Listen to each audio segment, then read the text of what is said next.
अब ऐसे जो मिसाइल होती हैं जिसमें ऑन बोर्ड सीकर सिस्टम नहीं होते, ये बेसिकली खुद से टारगेट को ट्रैक नहीं करती, ग्राउंड से रडार इनको इन्फॉर्मेशन देता है कि आपको कहां और किधर जाना है।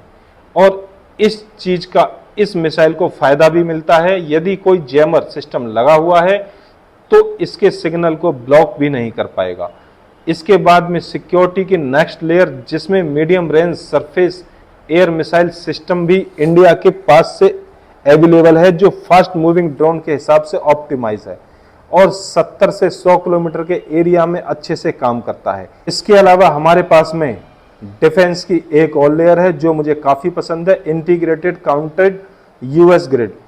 यह कोई अमेरिका का नहीं है बल्कि डीआरडीओ का बनाया हुआ सिस्टम है।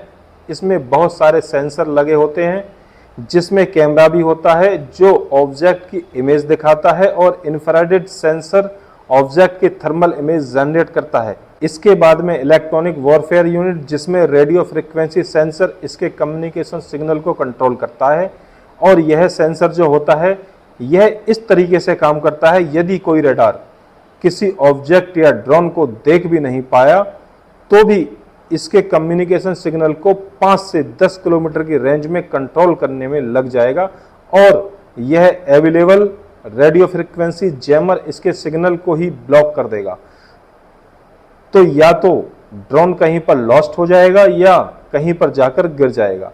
पाकिस्तान ने जो भी एयर स्ट्राइक की थी इसमें यह सिस्टम बहुत ही अच्छे से काम कर रहा था। अब मान लो यह सिस्टम ड्रोन के सिग्नल को जैम नहीं कर पाया तो इसके साथ में लेजर डायरेक्ट एनर्जी सिस्टम भी एक्टिवेट होता है, जो डीआरडीओ ने ही बनाया है। ड्रोन के ऊपर हाई पावर लेजर छोड़ता है जिससे वो हवा में ही जल जाता है, लेकिन इसकी रेंज सिर्फ 1 या 2 किलोमीटर है। यदि ड्रोन इससे ज्यादा दूरी पर है तो एंटी ड्रोन गन्स काम में ली जाती हैं, जो एक नेट को हवा में फेंकती हैं और ड्रोन को पकड़कर नीचे ले आती हैं।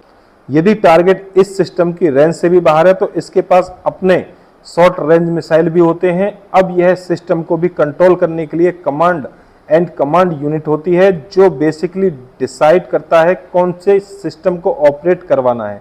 इसके अलावा भी कुछ और एयर डिफेंस सिस्टम अपने इंडिया में अवेलेबल हैं, लेकिन सबसे अच्छी बात यह है कि जितने भी सिस्टम अभी मैंने आपको एक्सप्लेन किए हैं यह सभी एक इंटीग्रेटेड एयरफोर्स डिफेंस सिस्टम से जुड़े रहते हैं, जिससे यह आपस में एक दूसरे को इंफॉर्मेशन शेयर करते हैं ताकि डिसाइड किया जा सके कि दुश्मन के किस ऑब्जेक्ट को कैसा ट्रीटमेंट देना है।